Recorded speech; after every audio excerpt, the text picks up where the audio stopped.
¿Cómo están? Bienvenidos a Última Mirada. Bueno, se ha encarajinado bastante la situación en torno a Ventanas. Ahora los trabajadores están diciendo que van a ir a un paro y tenemos una nota que muestra todo lo que ocurrió en la última jornada sobre esa decisión de terminar con la Fundación Ventanas ahí en una zona de sacrificio cerca de Puchuncaví, ahí cerquita de Concón, al lado de Cachagua, en fin, un lugar muy, muy particular. Tenemos una nota sobre eso. Raúl Alsor nos va a hablar, por supuesto, de qué significa el triunfo de Gustavo Petro en Colombia, la primera vez que la izquierda gana una competencia electoral en ese país, qué significa aquello, qué tanto implica nuevas alianzas en otros países de Sudamérica o incluso hasta rivalidades. De eso nos hablará en su análisis internacional Raúl Alsor. Y vamos a conversar hoy día de un tema que aborda muchas de las cosas que están pasando. Tiene que ver con tecnología, tiene que ver con el futuro, tiene que ver con algunas de las producciones que estamos llevando a cabo, hidrógenos verdes, formas de comportamiento, zonas de sacrificio sin duda. Y para eso vamos a conversar con Álvaro Fischer, presidente del Consejo de Tecnología, Conocimiento e Innovación. Muchas gracias por estar con nosotros, Álvaro. Muchas gracias por la invitación, Fernando. Te faltó ciencia. Ciencia, tecnología, conocimiento e innovación. Exactamente. ¿Para qué hacerlo fácil si se puede hacer difícil? Se puede hacer difícil. Álvaro, tú has seguido de mucho tiempo el fenómeno de lo que podríamos denominar la integración tecnológica con las nuevas formas, con la modernización, de alguna manera, de producciones económicas, con otra cosa que es súper importante, cómo se inserta las personas en cambios que inevitablemente tienen que llegar y que muchas veces se dilatan, se demoran, porque efectivamente cuesta asimilar cambios nuevos, como por ejemplo que tú tengas que utilizar otro diverso tipo de combustible para movilizarte, tengas que mirar cosas que antes no las pescabas, como el hidrógeno verde, como posibilidad efectiva de energía, en fin. Cuéntame primero que nada, ¿qué hace? ¿Cómo ve el país el Consejo de Ciencia, Tecnología, Conocimiento e Innovación? Bueno, este consejo en realidad es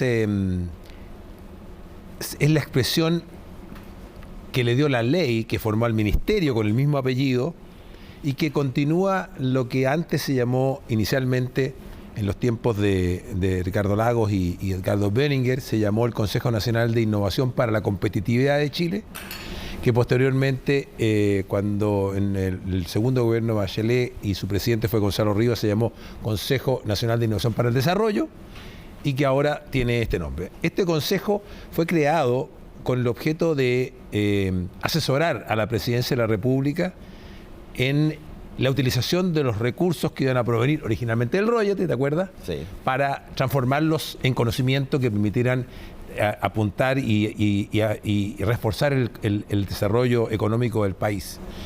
Y que costó que se entroncara en una ley y que finalmente se hizo.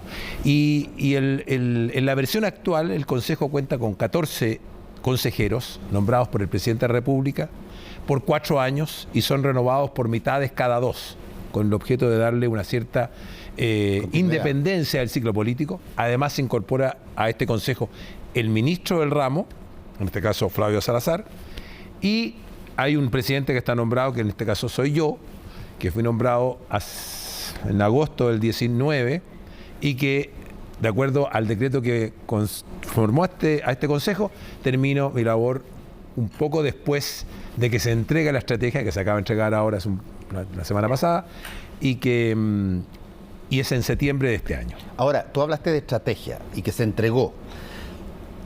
¿Qué es una estrategia del Consejo de Ciencia, Tecnología, Conocimiento e Innovación y a quién se entrega eso?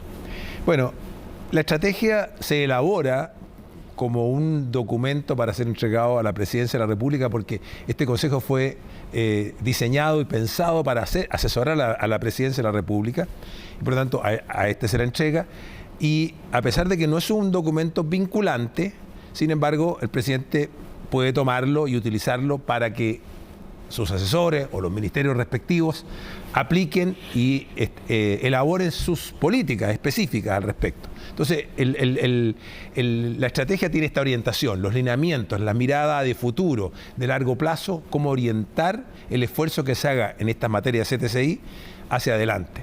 Particularmente ahora en que la forma de desarrollar los países es incorporarse de alguna manera a lo que se llama la sociedad del conocimiento, sí, basada en una economía del conocimiento a su vez. Entonces, esa es la dirección a la que esta estrategia ha apuntado. Ahora, estamos en un proceso, Álvaro, desde ya hace algún tiempo, pero que es inevitable, a mi modo de ver, un proceso de cambios relativamente copernicanos en una serie de facetas. Sin duda, lo medioambiental. Sin duda, las formas de relación al interior de las empresas. La relación, por ejemplo, público-privado, que es otra cosa que se está viendo con mucha detención. Dónde sí, dónde no, dónde nunca. En fin, y desde ese punto de vista, ¿cómo miran desde el Consejo todo lo que está pasando hoy día? Tenemos zonas de sacrificio que están en las noticias todos los días, tenemos una situación de calentamiento global que impacta, tenemos mensajes por todo el planeta de que el combustible fósil dura hasta un cierto tiempo y no más. ¿Qué tan preparado Chile tiene estrategias para enfrentar eso relativamente pronto, digamos? Bueno, la estrategia, por definición, está haciendo una mirada de largo plazo que se alimenta de las grandes tendencias globales que uno es capaz de anticipar o mirar de lo que está ocurriendo. Algunas de las cosas que tú mencionaste efectivamente están ocurriendo y van a seguir ocurriendo, son muy importantes. Por ejemplo, la sustitución de los combustibles fósiles. Los incendios a los que se enfrenta el gobierno todos los días no son materia de este Consejo, sin perjuicio que algunos de sus temas pueden tener un nacimiento, un origen en temáticas que no han sido correctamente resueltas anteriormente.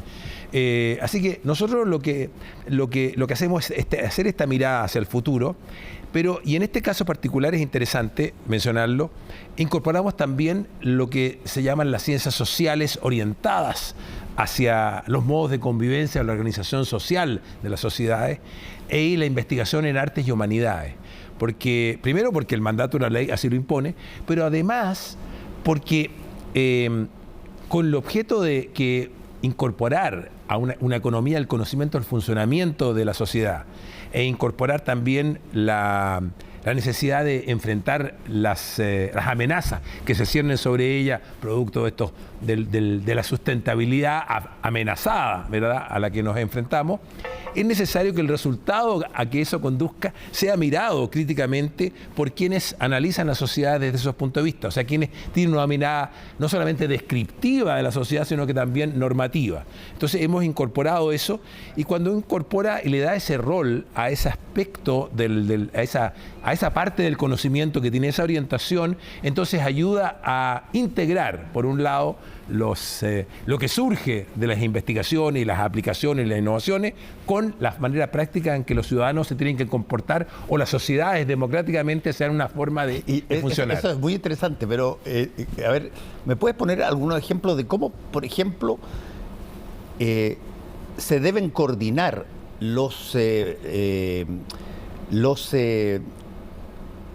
las ideas, los procesos, las cosas nuevas que se vienen con lo actual? Yo puedo entenderlo, y todos lo vamos a entender, hoy día todos lo vamos a entender. Tú has visto que hay una estatua, creo que está en Londres, donde aparece un tipo así. Esa es la nueva, el nuevo punto cero del ser humano. Siempre con un celular, sí, y siempre conectado, digamos. Bueno, justamente, por ejemplo, ese ejemplo sirve para mostrar en qué dirección van esto que te comentaba. Por ejemplo, en el Instituto Alan Turing de Inglaterra, que es el Instituto de Inteligencia Artificial y Datos, no solamente se dedica a desarrollar inteligencia artificial y estudiar los algoritmos para manejar los datos, sino que tiene una sección que está preocupada de la justicia de datos y de la ética del futuro, porque entiende que la aplicación de todas esas tecnologías que pueden ser muy útiles para el futuro, tienen a su vez como tienen a su vez como un impacto importante en la forma en que se comportan las personas. Sabemos que los algoritmos pueden manipular los comportamientos, pueden inducir a que las personas hagan o piensen de ciertas maneras. Entonces, ahí tienes tú que la necesidad de hacer ambas cosas. Ahora, la resolución correcta de ese dilema no es trivial, pero por lo menos plantearlo y expresarlo de esa manera para que este sea el marco, digamos, conceptual en el cual se enfrenta la sociedad a ello, me parece que es la manera correcta de enfocarlo. ¿Cuáles son las manifestaciones prácticas que la gente va a ver, por ejemplo, de una nueva estrategia para mirar este tema? A ver, en primer lugar, nosotros estamos planteando que es muy importante que la ciudadanía se empape de la importancia que tiene la CTCI para el desarrollo del país. Porque de esa manera va a ser posible que la política le dé la prioridad necesaria que hasta ahora no le hemos dado. Se ha hablado del 1% del presupuesto o del PIB destinado a estos temas desde hace un poco más de 20 años, y por más que los mandatarios o mandatarias hayan querido hacerlo, no lo han logrado, porque siempre se han tropezado con las coyunturas del momento y las otras prioridades. Entonces, una manera de hacerlo es crear un relato, una imagen del país asociada a las condiciones únicas e irrepetibles que tiene nuestra geografía, que le confiere capacidades muy especiales para ser atractor de ciencia y tecnología de clase mundial. En el norte tenemos los mejores cielos para la investigación astronómica, los mejores lugares para la generación de energía solar y por lo tanto para producir hidrógeno verde, uno de los mejores distritos energéticos mineros para producir el litio y el cobre fundamentales en el cambio de los combustibles fósiles para la electromovilidad por un lado y para el almacenamiento de energía eléctrica por otro.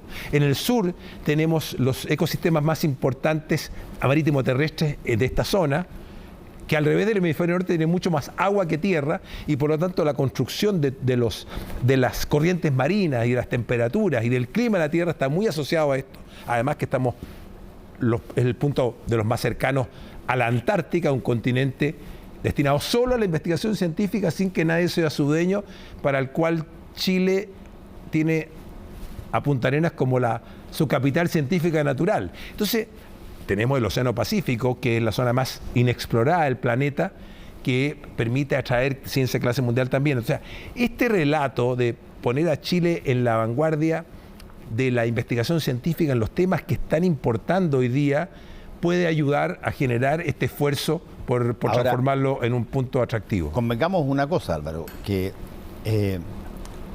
no voy a decir que el relato completo, tal cual como tú lo has descrito, es algo cotidiano, pero si que tú quieres mencionar fuera del país, te preguntan, ¿y Chile? ¿Tú eres de Chile? Sí. ¿Y qué cosa extraordinaria en Chile? De alguna manera tú podrías decir, mira, tenemos los cielos más prístinos en el norte, tenemos la Antártica en el sur, tenemos mar, qué sé yo, una cantidad de miles de kilómetros de costa, en fin. Ahora, con todo eso, que se ha hablado mucho, ¿cómo opera la lógica cuando tú entras a picar? Tienes que empezar a hacer algo con eso. Por ejemplo, tú mencionaste las zonas minera, pesquera, la zona de la Antártica, en fin. ¿Cómo se armoniza eso dentro de un proyecto que eventualmente, en términos de lo que podríamos denominar, tú lo usaste la palabra, sustentabilidad, rememos todo para el mismo lado?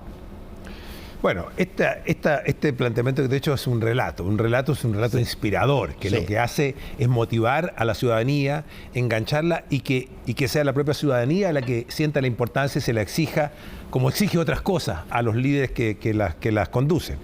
Pero la manera de implementar esto en los países es a través de lo que se llama un ecosistema de ciencia, tecnología, conocimiento e innovación, en el cual que está constituido por un montón de nodos. Algunos hacen investigación por curiosidad, otros hacen aplicaciones, otros son emprendedores, otros financian proyectos, otros hacen difusión, otros son ministerios, otros son Fundación Chile, Startup Chile, la Corfo, Innova, la ANIT. En fin, uno hace un ecosistema orientado a esto.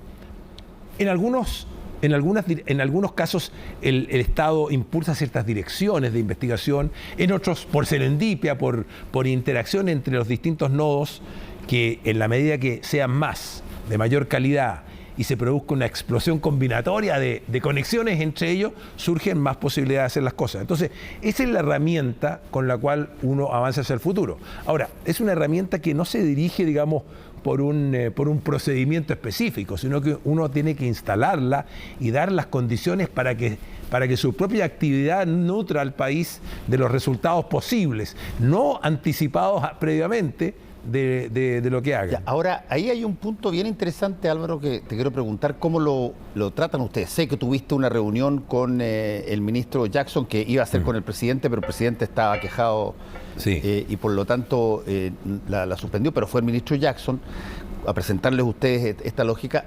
¿Cómo se trata un fenómeno donde tú tienes simultáneamente todo esto que tú mencionaste en el relato, pero simultáneamente también tienes una carga de contaminación brutal en determinadas entidades, tienes una diferencia de espacio gigantesco entre lo que está pasando allá arriba, lo que está pasando allá abajo, entre medio, una desconexión bastante grande dentro del propio país. ¿Cómo se propone el futuro en términos científicos y tecnológicos, generar condiciones para que no tengamos que estar teniendo prácticamente una suerte de harakiri cada vez que tengamos que ver lo que hay que hacer con unas zonas de sacrificio, sino que mirar a futuro cómo la ciencia genera condiciones que sean, voy a usar de nuevo la palabra porque me parece muy potente, sustentable? Sí. Déjame hacer una pequeña acotación a propósito de zona de sacrificio, porque hemos visto que los trabajadores de Ventana están criticando la decisión de cierre y ellos viven en esta zona de sacrificio. Entonces es bien delicado usar los términos, porque dependiendo de cómo le afecta a la persona lo aprecia, si es zona de sacrificio o es zona donde vive. Pero esto era un pequeño demostración de la complejidad del mundo en el que vivimos. No, eso es muy cierto para un montón de cosas. Para muchas cosas, efectivamente. No, pero esto es nada más que para mostrar la complejidad del mundo en el que uno vive. Pero, a ver, quizás si el tema interesante que plantea el desarrollo sobre la base de CTCI es que te da herramientas para poder enfrentar estos problemas. Yo creo que es muy difícil, si no inviable, pretender resolver los problemas de contaminación, de sustentabilidad de los ecosistemas, de preservación de la biodiversidad, en fin, todo, si no los atacamos mediante más conocimiento científico, mejores tecnologías, innovaciones disruptivas y emprendimientos que implementen todo eso. Si no hacemos eso es muy difícil. No podemos quedarnos congelados, porque no lo vamos a resolver, porque cada vez hay más personas sobre el planeta, y si no hay más personas, todas van a querer vivir en mejores condiciones de vida. Entonces, retornar a estadios anteriores es imposible, mantenerse congelado tampoco. Entonces, es necesario avanzar hacia adelante, lo que generará nuevos problemas, porque no nos podemos engañar. Pero la única manera de hacerlo es proveyendo de nuevas tecnologías que permitan hacerlo. La sustitución de los combustibles fósiles, por ejemplo, es posible realizar. Chile tiene condiciones particulares para hacerlo, porque no las aprovechamos. Ahí hay un esfuerzo fundamental que podría... La sustitución porque tenemos energía solar, porque tenemos energía eólica, porque ambas son capaces de producir hidrógeno, que es un combustible también del futuro para cierto tipo de cosas, porque en el estrecho de Magallanes, en la primera angostura, tenemos enterrados entre 14 y 18 mil megawatts en las corrientes marinas que van de Atlántico a Pacífico 2 veces por día, para allá y para acá. En fin, o sea, hay elementos. Entonces, esta es la oportunidad para aprovecharlo. Déjame hacerte una pregunta, Álvaro, que yo alguna vez se la escuché a una persona que planteaba, mira, Chile tiene, no sé si será muy parecido a muchos otros países, pero como que le encanta en términos de innovación, le encanta ver que el otro país lo trate de hacer primero, si le resulta, me meto. Pero esto de innovar por sí y ante sí provoca incertidumbre, provoca un poco de miedo, provoca un retaco, porque por último tú sabes qué hacer en el antiguo sistema y cómo funciona. pero tener, de pronto, meter más máquinas, que da susto porque eventualmente podemos quedar sin empleo, generar condiciones sobre la base de un combustible distinto, que no lo conozco, que no sé dónde es, cómo voy a ir a cargar el auto, en fin. ¿Qué tanto tenemos que crear una mentalidad de ser pioneros en algo que normalmente esperamos que ser segundo? Bueno, siempre es un problema. O sea, hay personas que ven todas las innovaciones como una amenaza respecto a la condición actual y hay quienes ven en las innovaciones una apertura a nuevos mundos que pueden ser mejores. Entonces, cómo lograr los equilibrios en eso siempre va a ser un desafío, ¿ah? Pero me parece a mí que mostrar caminos, intentarlos y ser exitosos en ello, y para ser exitosos hay que tener convicción que uno quiere hacerlo, destinar recursos, ser perseverante, combinar los esfuerzos que haga el Estado con los esfuerzos que pueden hacer los privados, porque el dinamismo, la creatividad, el impulso, el hecho de que haya muchos esfuerzos en paralelo que provee el sector privado es irreemplazable, así como irreemplazable también la dirección y proyección que ofrece el Estado. Entonces, eso puede, digamos, impulsarnos hacia adelante. Tenemos el desafío, por ejemplo, de las ciudades con smog. Santiago es una ciudad que está ahogada en smog. ¿Cómo no sería una fuente de orgullo si logramos resolver este problema que exige tecnologías duras y tecnologías blandas, de las dos? A lo mejor asociándonos con Beijing, con Ciudad de México y traspasar esa barrera del miedo a lo novedoso y ser pionero en algo o hacerlo en conjunto con otros, por último. Entonces, bueno, estas son las maneras en que los países progresan, creo yo, y se impulsan. Tú mencionaste la participación de los privados. Eso es bien interesante. Hoy día, conversando con el ministro Jackson, ¿cuál es la visión que se tiene sobre la participación de privados? Que es una cosa que está muy delicada, que probablemente va a tener un acápite bien estructurado en la nueva Constitución, si es que efectivamente se aprueba, pero que le da todavía, yo estaba leyendo la Constitución en este tema y sigue teniendo pero una avenida gigantescamente ancha el privado para canalizar innovación y nuevas cosas. Ahora, ¿cómo se empalma eso con lo que tú lo dijiste muy bien, la visión del Estado sobre lo que debe ocurrir?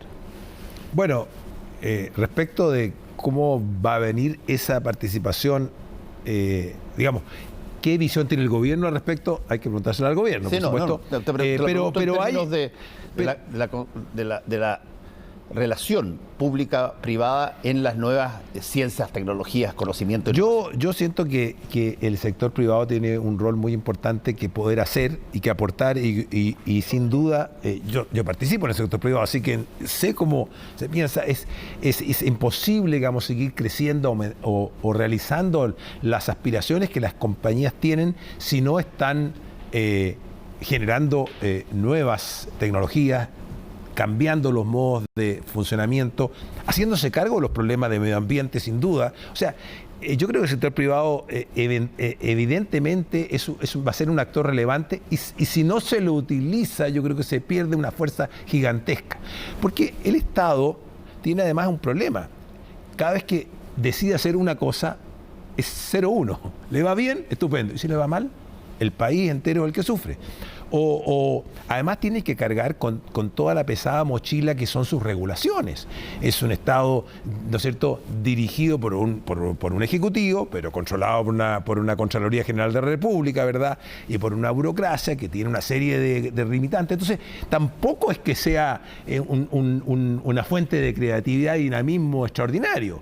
Sí sirve para dar impulsos, para orientar, para dirigir la mirada. Entonces, creo que es muy importante buscar esa complementación. No digo colaboración, porque la colaboración tiene una suerte insinúa un cierto voluntarismo, que a lo mejor no es bueno, digamos, colgarse de él, pero sí complementación, porque sí, efectivamente, hay un complemento que sirve, que si se aprovechan ambos, los aspectos positivos de ambos, el resultado es mejor. Última pregunta. Te quiero preguntar por, básicamente, la sustentabilidad llevada a los problemas de base que estamos viendo hoy día en este momento. Lo estamos viendo con la situación de Ventana, lo estamos viendo en Antofagasta. Antofagasta es la ciudad del mundo con mayor incidencia de cáncer por habitante. Y eso es una cosa gráfica porque además tiene una cantidad gigantesca de elementos que están ahí, como no hay, y lo conversamos con la ministra de Medio Ambiente ayer en Tolerancia Cero, como no hay una norma de suelo,